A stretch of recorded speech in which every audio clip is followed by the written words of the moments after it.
नमस्कार, पॉलिटिकल अड्डा के इस फरवरी एडिशन में आप सभी का स्वागत है। मैं हूं मनोज दार और आज हमारे साथ पॉलिटिकल अड्डा में जुड़े हैं श्री राकेश शेट्टी, इंडियन नेशनल कांग्रेस के स्पोक्स पर्सन। राकेश जी नमस्कार नमस्कार और नमस्कार। पॉलिटिकल अड्डा में आपका स्वागत है। ये फरवरी एडिशन में हम शुरुआत करते हैं। जो हमारे प्राइम मिनिस्टर है, for India sake he went to the US और वहाँ पर बहुत कुछ इनिशिएटिव्स लिए गए थे इंडिया के साइड से। तो आपका what do you think, how was that visit and as a citizen of India आपको क्या लगता है कि इसके अंदर और कुछ बेहतर किया जा सकता है?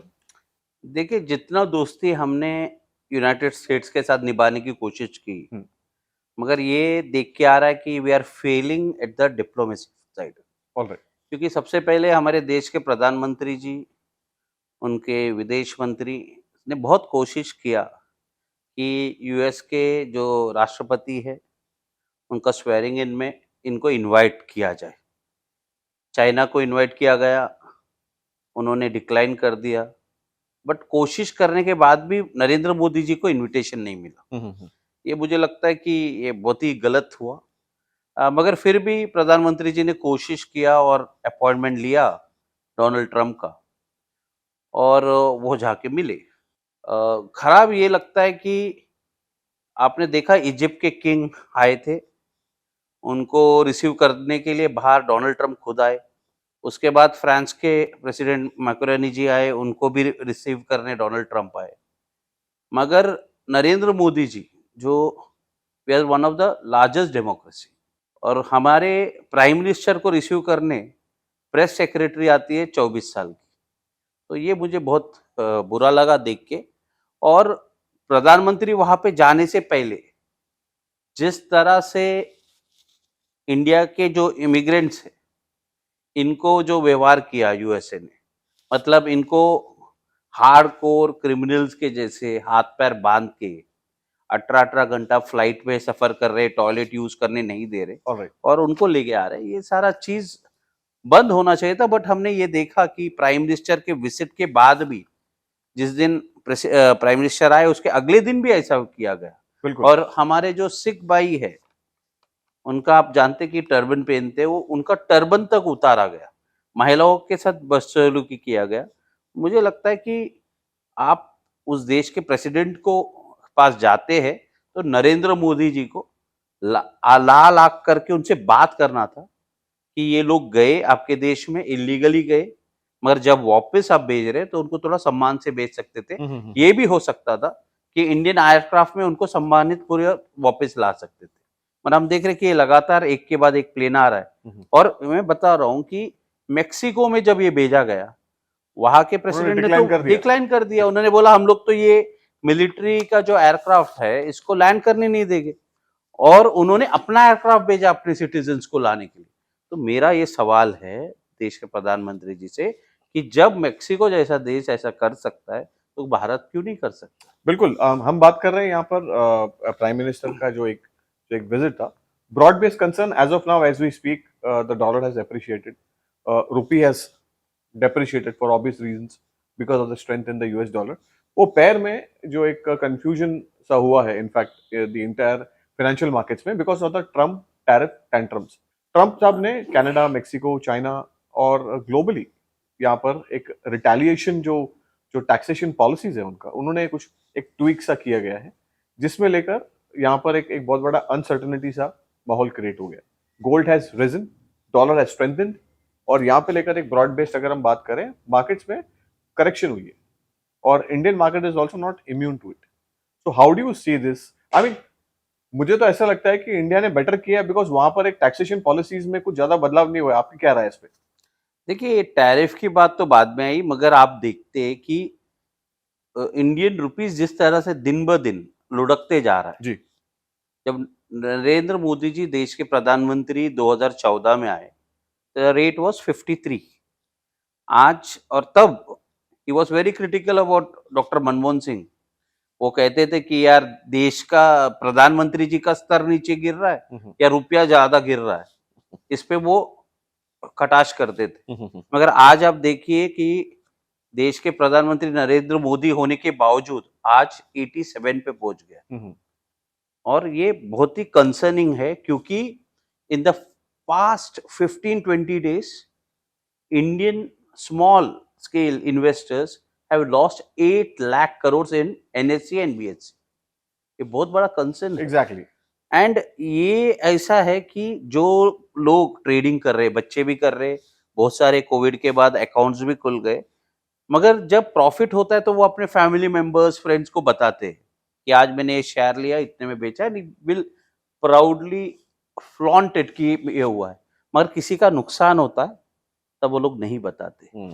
कैन यू इमेजिन, ये 15 डेज में 8 लाख करोड़ इन्वेस्टर का पैसा डूबना, Hmm. ये कितना बड़ा शॉकिंग है। वो The अपने market is ना corrected, ना yeah. फैमिली मेंबर्स को बताते, ना वाइफ को बताते, ना फ्रेंड्स को बता सकते, बिकॉज ये शेयर मार्केट का इसी तरह वर्क करता है कि जो आदमी है, स्मॉल स्केल इन्वेस्टर है, इसके लिए बहुत ही तकलीफ वाला दिन है, क्योंकि बड़े बड़े लोगों का एसेट है। आपका आज अगर पोर्टफोलियो 1 करोड़ का था, आज वो 40-45 लाख का हो चुका है। बिल्कुल। It is very concerning and Indian government should seriously look into it. But taxation को लेकर क्या कुछ ट्वीक्स तो नहीं हुआ है? देखिए, टैक्सेशन जो है, अगर आप देखते आई मीन हैं, दैट मींस वो बच बचाकर बहुत अच्छा काम किया उन्होंने। देखिए 3.5 करोड़ लोग टैक्स, अभी कोई जो आदमी यूएस रिटेलिएशन टैक्सेस, वो टैरिफ की आप बात कर रहे हैं, Tariff. See this is very insulting. One more thing I will say, Donald Trump was sitting with prime minister Modi and he is saying कि टैरिफ इक्वल करना चाहिए। कैसे इक्वल होगा? We are a developing nation, they are a developed nation. तो always अगर आप देखते हो कि ये टैक्सेशन इक्वालिटी के लिए नहीं होता है, अदर नेशन शुड ग्रो, इसलिए उनको एक अपॉर्चुनिटी दिया जाता है डेवलप्ड नेशन से। आज क्या है यूएस का, अगर यूएस में आप कुछ भी चीज बेचते हो तो they charge something like 0.7% to maximum 2%। फर्ज कर लो रॉयल एनफील्ड यहाँ से एक बुलेट बेचता, तो 2% के अंदर टैक्सेस है। आपका रॉयल एनफील्ड का बुलेट यूएसए में लोग मंगा सकते हैं। तो क्या है, इंडियन जैसा जो डेवलपिंग नेशन है उसको जॉब्स मिलते हैं, यहाँ पे थोड़ा रुपये इसका वैल्यूएशन बढ़ता है और ट्रेड डेफिसिट भी इक्वलाइज हो सकता है। आज अगर आप इसको सेम कर दोगे, रॉयल एनफील्ड को आप 120 टैक्स, जैसे इंडिया को कह रहे, आज आप हार्ली डेविडसन इंडिया लाते हो तो कितना है टैक्स? 120%, 120%। तो क्या इमेजिन करिए कि जैसे डोनाल्ड ट्रम्प मोदी जी को कह रहे थे कि ये टैरिफ को इक्वल करना, रॉयल एनफील्ड हो या कोई भी चीज इंडिया का मैन्युफैक्चर्ड हो, अगर 20% उसके ऊपर टैरिफ लगाया, तो मुझे नहीं लगता कि वहां का मार्केट में अपन कोई चीज बेच सकते। नहीं, बट यहाँ पर कुछ लोअर करने की बात हो रही है, so that you know we come to a common that is conclusion. More और इंडिया पे कंसर्निंग। इम्पैक्ट नहीं हो I tell you one thing, Tesla का आज इलेक्ट्रिक कार अगर आप आज के दिन यहाँ पे मंगाते हो तो 45 लाख रुपीस में आ जाता है, जो उनका सबसे छोटा मॉडल। इंडिया में 2 कंपनीज है, टाटा है, महिंद्रा है, जो इंडियन मेड इन इंडिया है। ये लोग भी ईवी सेक्टर में है और बहुत ही बढ़िया गाड़ियां ले आए। उनका प्राइसिंग देखो 25-30 लाख में आज मिल रहे हैं आपको। अगर जो आज इंडियन गवर्नमेंट नरेंद्र मोदी जी वापस आने के बाद ये कह रहे कि जो हमारा 120% का स्लैब है उसको हम कम करके 15%, 20% पे ला रहे हैं, मतलब जो 45 लाख का गाड़ी है वो आपको 25 लाख में मिल जाएगा। तो यू टेल मी, अगर ऐसा होता है तो इस देश में जो महिंद्रा एंड टाटा है, जो ईवी मार्केट है, वो पूरा खत्म हो जाएगा। Exactly. So, since we're talking about a broad-based discussion and the Prime Minister's visit to US, there was one incident that happened during the press conference, and there was one question that was asked against the one of the top businessmen of India. If you want to elaborate something on that. या you are talking about Gautam Adani and Sagar Adani. एक पत्रकार ने, क्योंकि यहाँ पे तो प्रधानमंत्री जी आज 11 साल हो गए प्रेस कॉन्फ्रेंस नहीं करते, वहां पे एक मैंडेटरी था वो मैंडेटरी मैंडेटरी है, आपको करना है, वहां पे तो आप बच नहीं सकते, इट्स अ फ्री नेशन। तो वहां पे जब एक पत्रकार ने पूछा कि क्योंकि आप आज राष्ट्रपति ट्रम्प से मिले, क्या गौतम अदानी के केस के बारे में डिस्कशन हुआ?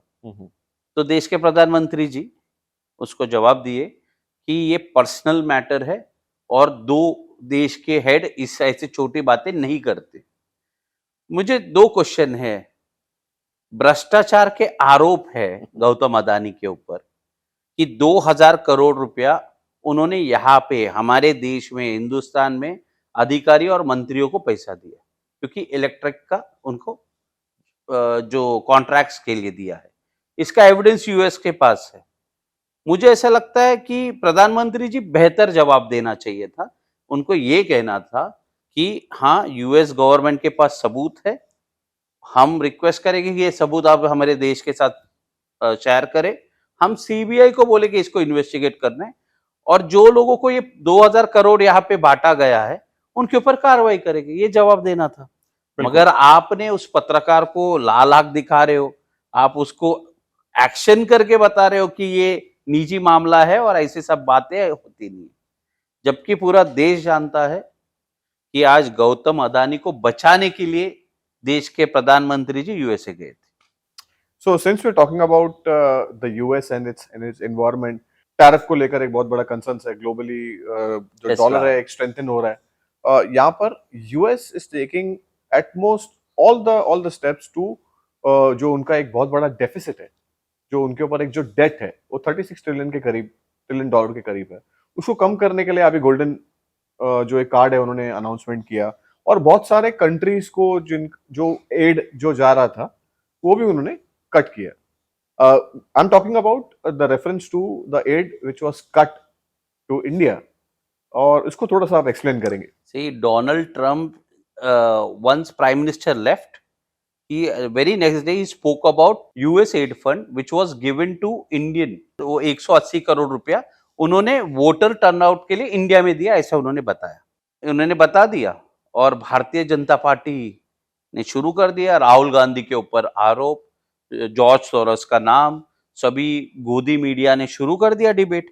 3 दिन तक डिबेट चला और इनके भाटिया जी जो है प्रवक्ता है भारतीय जनता पार्टी, लगातार प्रेस कॉन्फ्रेंस, केंद्रीय मंत्री प्रेस कॉन्फ्रेंस की, क्योंकि डोनाल्ड ट्रंप ने ऐसा कहा कि ये जो पैसा भेजा गया ये क्या मोदी जी को हटाने के लिए भेजा गया।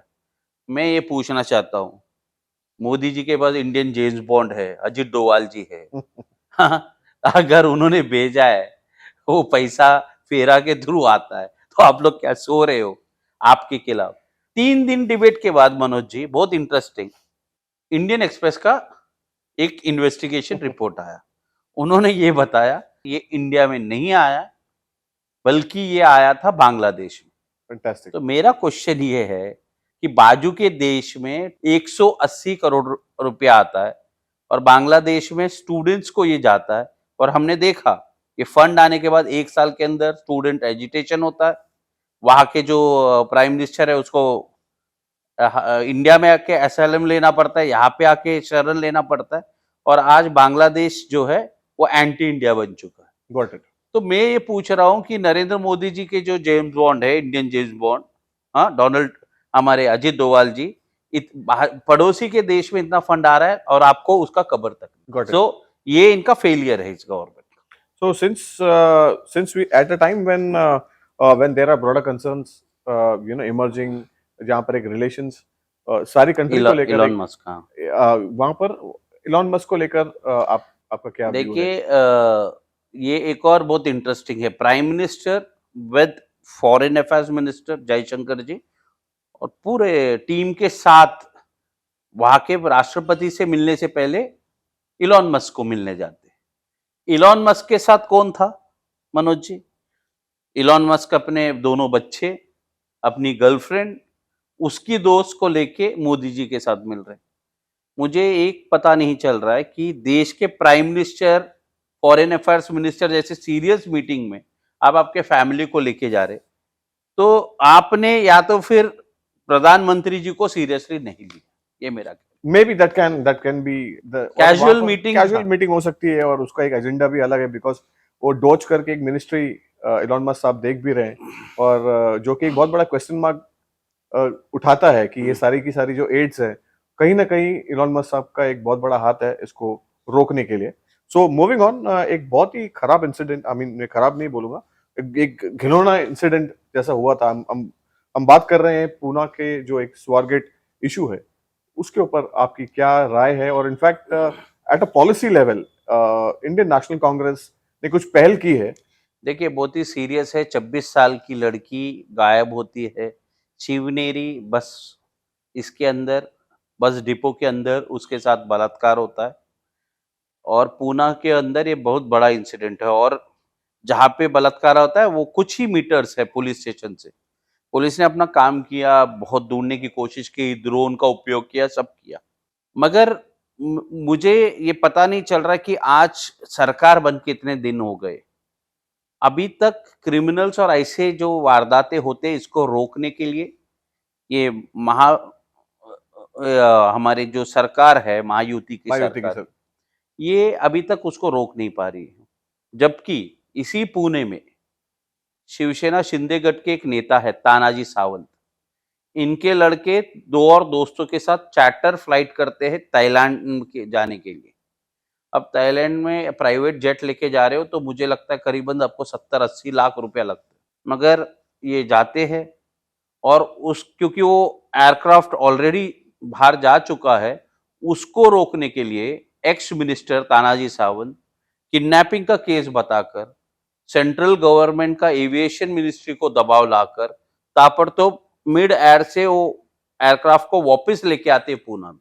तो मेरा सवाल ये है, जब आपके पास सत्ता है, विल पावर है, तो मंत्री के लड़के के लिए ये सारा चीज़ आप कर सकते हो। मगर एक गरीब आदमी की लड़की हुँ, जब हुँ। ये हालत में है, आप उसके मदद के लिए बाहर नहीं आते, ये मेरा आरोप है। एज़ अ पॉलिसी डिसीजन क्या देखते हैं? मतलब इस देखिए सिचुएशन को कैसे आप एक्सप्लेन करेंगे? देखिए बहुत बड़ा कंसर्न है।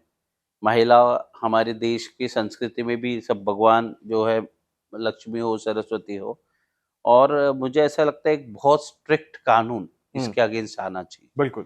क्योंकि महिलाओं के ऊपर जो अत्याचार हो, या छोटी बच्ची हो या बड़ी हो, महिलाओं के ऊपर अत्याचार इसके ऊपर कानून बनना चाहिए और उसको रोकने के लिए मुझे लगता है पुलिस हो, सरकार को बहुत सीरियस कदम उठाना पड़ेगा और कांग्रेस पार्टी की तरफ से हमारी मांग है कि आप लोग सीसीटीवी की बात कर रहे हैं, उसको बढ़ाना चाहिए। अब यहाँ पे जहाँ पे रेप हो रहा है, यहाँ पे तो 1 dozen Considered to be watchman the है, डिपो exactly है। that is considered to be the Dadar of Pune. Yes और ये तो बस डिपो है, तो इसके गेट पे सिक्योरिटीज़ है हुँ, हुँ। और आज वो शिवसेना के एक एक्स कॉर्पोरेटर ने दिखाया कि वहाँ पे तो जो बंद हुए बसेस है, उसमें तो सेक्स रैकेट चल रहा है, लॉजिंग बोर्डिंग बना के रखा है बसेस को। आपने शायद वो वीडियो नहीं देखा, यूट्यूब पे न्यूज़ चैनल्स पे आज मैं देख रहा था। तो बता रहे कि वो तो घंटे पे वो बसेस दे रहे क्योंकि जो बंद हुआ बसेस है, वो स्लीपर कोच वाला आज उसको उन्होंने रेड किया, देखा तो ये अलग ही धंधा उसमें चल रहा है। तो इसका ज़िम्मेदार तो सरकार है। ऐसा गवर्नमेंट आपको ये सारा चीज़ देखना चाहिए, बंद करना चाहिए क्योंकि लोगों ने आपको ज़िम्मेदारी दी है, तो ये पूरा रिस्पॉन्सिबिलिटी देवेंद्र फडणवीस जी का है। जब एक तो ये 2 इंसिडेंट है, दोनों पूना के हैं। एक लड़के को किडनैपिंग के नाम पे है कि वो अय्याशी करने गया, डिफरेंट स्टोरी, बट उसको आप मिड एयर से घुमा के वापस ला सकते हो।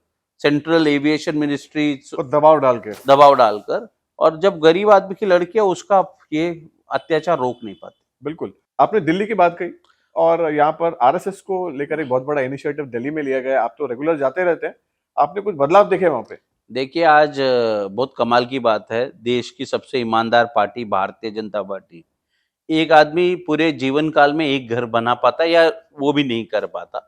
मगर भारतीय जनता पार्टी की जो पितृ संस्था है आरएसएस, आज दिल्ली सेंट्रल दिल्ली के अंदर 12-12 माले के 2 टावर और पूरा लग्ज़रियस ऑफ़िस और रेसिडेंस जिसमें करीबन 300 लोग रह सकते और स्टेट ऑफ आर्ट ऑफ़िस इन्होंने बना के लिया है। तो बहुत ही मतलब इस बिल्डिंग की लागत बताया जा रहा है कि 500 करोड़। पिछले दिनों हमने बीजेपी का मुख्यालय भी देखा, उसके लिए भी 500 करोड़ और 450 ज़िला है। इसमें से मुझे लगता है 400 ज़िला में Bharatiya Janata Party has managed to take 2 acres land in their name with 40,000 square feet construction. मतलब आज सिर्फ ये आप देखोगे तो ये वैल्यूएशन करीबन 2000 करोड़ के ऊपर का हो गया। तो मेरा ये प्रश्न है कि ये पैसा भारतीय जनता पार्टी ने और आरएसएस ने कहाँ से लाया? डोमेस्टिकली हम बात करें, there are many broad based concerns, but since हमारा जो कन्वर्सेशन है दैट इज लिमिटेड, हुँ। One last question before we let you go. Crypto currency markets एक अलग ही ग्लोबल लेवल पर चल रहा है। इंडिया का एक 30% एंड 1% टीडीएस का जो एक लेवी है वो तो है ही, बट यहाँ पर एक रिसेंटली एक स्कैम हुआ था, that was the WazirX case. देखिए मेरे पास कुछ इन्वेस्टर्स आए हैं। आज करीबन 250-300 इन्वेस्टर्स से मैं मिल चुका हूँ। ये एक प्लेटफॉर्म यूज कर रहे हैं वजीर एक्स करके, और मुझे लगता है उसका जो वाइस प्रेसिडेंट है निश्चल शेट्टी करके उसको ऐड कर रहे हैं। और उन्होंने अपना रिपोर्ट्स बताया कि एक इशू ये है कि वो अपना पैन कार्ड, आधार कार्ड लिंक नहीं कर पाते। You call it as KYC, right? KYC upload नहीं कर पा रहे और उनका जो इन्वेस्टेड पैसा है, वो बाहर नहीं निकाल पा रहे। तो ये बहुत सीरियस कंसर्न है। मैं कुछ आने वाले दिनों में Mumbai police commissioner cyber crime को मिलूँगा और मेरा ये रहेगा कि वज़ीर एक्स से मैं जो पूरे देश में जितने But Mr. Investors Nishal Shetty is not in India, he's in Dubai. Is in Dubai, wherever he is, but एक एक्शन होना चाहिए। बिकॉज़ उन्होंने मुझे कुछ मीडिया रिपोर्ट्स कहा कि ये हैक हुआ है अकाउंट और ये Exactly. है। $250 million का हैक हुआ था सी आई डोंट नो वो हैक लास्ट ईयर जुलाई में। जुलाई में हैक हुआ है, वो सच है झूठ है हमें पता नहीं है। So let Mumbai police, Mumbai cyber crime department verify it कि ये हैक हुआ है नहीं हुआ है, मगर लोगों का इन्वेस्टेड पैसा तो मिलना चाहिए। लोग बहुत विश्वास से क्रिप्टो करेंसी और ये प्लेटफॉर्म यूज करते हैं, और जब ये प्लेटफॉर्म यूज कर रहे थे उन्होंने अपना ऑथेंटिसिटी बताया था। देयर इज अ एजेंसी ना इंटरनेशनल बिनेंस Binance तो largest exchange of but of the it world. Was backed by Binance करके उन्होंने There was claim- some relation that was. हाँ, बट लेटर वी फाउंड कि ऐसा कुछ नहीं है, that Binance has given a statement that उनका कोई connection कनेक्शन नहीं है, जबकि इन्वेस्टर्स को एक कहा गया था कि वजीर x is linked with Binance. मगर आज जब बिनेंस ने डिसोन किया, मतलब पूरा मामला इलीगल दिख। शैरडियम करके उनकी एक कंपनी है, निश्चल शेट्टी की, निश्चल शेट्टी जी का, मतलब ये वजीर एक्स बंद हुआ ग्रुप का जो है, ग्रुप का है, तो उसको भी इन्वेस्टिगेट करना चाहिए। तो मैं बहुत ही एक 10-15 दिन के अंदर सब इन्वेस्टर्स को मेरा अपील रहेगा, आपके यूट्यूब चैनल से भी जो लोग कनेक्टेड रहेगा या फेसबुक से रहेगा, they can contact me, get in touch with me on my email address. और हम लोग एक ग्रुप करके Mumbai police commissioner, Mumbai crime branch को ये रिक्वेस्ट करेंगे, they should file a FIR against Nischal Shetty, WazirX, और ये पूरा इन्वेस्टिगेशन लोगों के सामने आना चाहिए। Fantastic. That's all there is in this interaction on Political Adda. Rakesh ji, आपने बहुत अच्छी तरीके से एक्सप्लेन किया कि यहाँ पर broad based concerns from the visit क्या क्या है और रिटेलिएशन में उसका इम्पैक्ट इंडियन इकोनॉमी में कैसा हुआ है and broad based. Thank you so much for being part of this interaction. Same here, always to come. And I wish you all the best. Thank you.